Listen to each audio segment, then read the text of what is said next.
প্রত্যেক ধর্মগ্রন্থেই রয়েছে নিরন্ন ক্ষুধার্ত মানুষের মুখে দুমুঠো অন্ন তুলে দেবার চেয়ে বড় পুণ্যের কাজ কিছুই নেই।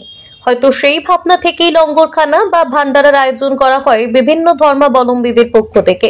নিরন্ন মানুষের মুখে খাবার তুলে দেবার এক মহান ব্রত নিয়ে পথ চলা শুরু হলো বীরভূমের লাভপুরে। এই মহামানবিক কর্মসূচির নাম দেওয়া হয়েছে এক মুঠো অন্ন। দরিদ্র দুস্থ মানুষের মুখে হাসি ফোটাতে লাভপুরে এই মানবিক উদ্যোগের সূচনা হলো সোমবার। বীরভূমের লাভপুরে এই কর্মসূচির সূচনা করলেন স্থানীয় বিধায়ক অভিজিৎ সিনহা।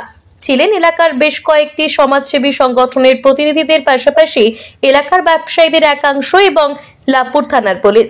সমাজের পিছিয়ে পড়া দুস্থ মানুষের মুখে এক চিলতে হাসি ফোটানোর লক্ষ্যে লাভপুরের স্বেচ্ছাসেবী সংস্থা এবং লাভপুরের স্থানীয় ব্যবসায়ী ও মানুষজনের সহযোগিতায় এই উদ্যোগের পথ চলা শুরু লাভপুরে। আপাতত প্রতি সপ্তাহে 2 দিন দ্বীপ্রাহরিক খাবার দেওয়ার পরিকল্পনা রয়েছে এই কর্মসূচিতে। সোমবার এবং শুক্রবার গরিব ও দুস্থ মানুষদের জন্য বিনামূল্যে দুপুরের খাবারের ব্যবস্থা থাকছে এই একমুঠো অন্ন পরিষেবায়। সপ্তাহে আরও একদিন খাবারের দায়িত্ব নিলেন লাভপুর থানার ওসি আব্দুল গাফফার। লাভপুর থানার ওসির এই উদ্যোগকে কর্নিশ জানিয়েছেন বহু বিশিষ্টজনেরা।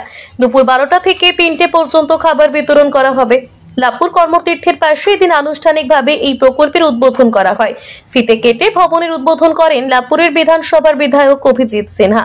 উদ্বোধনী অনুষ্ঠানে বিধায়ক ছাড়া উপস্থিত ছিলেন লাভপুরের বিডিও শিশুতোষ প্রামাণিক, লাভপুর থানার ওসি আব্দুল গাফফার, লাভপুর পঞ্চায়েত সমিতির সহসভাপতি শোভন চৌধুরী, বিশিষ্ট সমাজসেবী তরুণ চক্রবর্তী, আব্দুল মান্নান সহ বহু বিশিষ্ট ব্যক্তিবর্গ। ভবনের সামনে রাখা হয়েছে অনুদান বাক্স।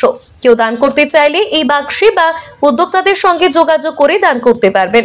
প্রথম দিন থেকেই বহু মানুষ এই পরিষেবায় অংশ নেন। এই সভা মঞ্চ থেকেই লাভপুরের বিধায়ক অভিজিৎ সিনহা আগামী দিনে বৃদ্ধাশ্রম করার পরিকল্পনার কথা জানান। এখানে আপনারা জানেন যে লাভপুরে অনেক বিশিষ্ট ব্যবসায়ী আছেন, তারা এটা সহযোগিতা করছেন।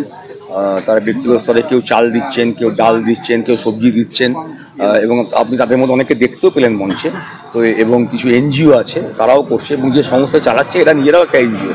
তো সেই জন্য এইভাবে হচ্ছে। তারপরে ব্যক্তিগত স্তরে বিডিও সাহেবও কিছু যোগাযোগ করে দিচ্ছেন, ওসি সাহেবও কিছু করে দিচ্ছেন, আমরাও কিছু করে দিচ্ছি। কাউকে রিকোয়েস্ট করছি যে একটুখানি সহযোগিতা করুন, সবাই মিলে করছি। আগামী দিনে পরিকল্পনা, আগামী দিনে এটা এখন সপ্তাহে 2 দিন ধরে চলছে, সোমবার এবং শুক্রবার।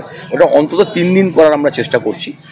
3 দিনের পর যদি দরকার হয় 5 দিন হবে, হয়তো আগামী দিনে 7 দিন হতে পারে।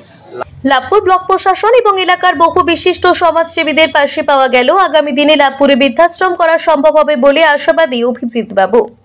লাভপুর থেকে ইকবাল হোসেনের রিপোর্ট, টিভি নিউজ 10। মন যখন যাচায় হাতের কাছে পায় নালন্দা ফরচুন পার্ক। দরজার সামনে জাতীয় সড়ক, জানলা খুললেই এয়ারপোর্ট, পা বাড়ালেই রেলওয়ে স্টেশন, ইচ্ছে হলেই পছন্দের বাজার, মিনিটের মধ্যে স্কুল, কলেজ, হাসপাতাল। নালন্দা ফরচুন পার্ক, গোপাল মাঠ, দুর্গাপুর, পশ্চিম বর্ধমান।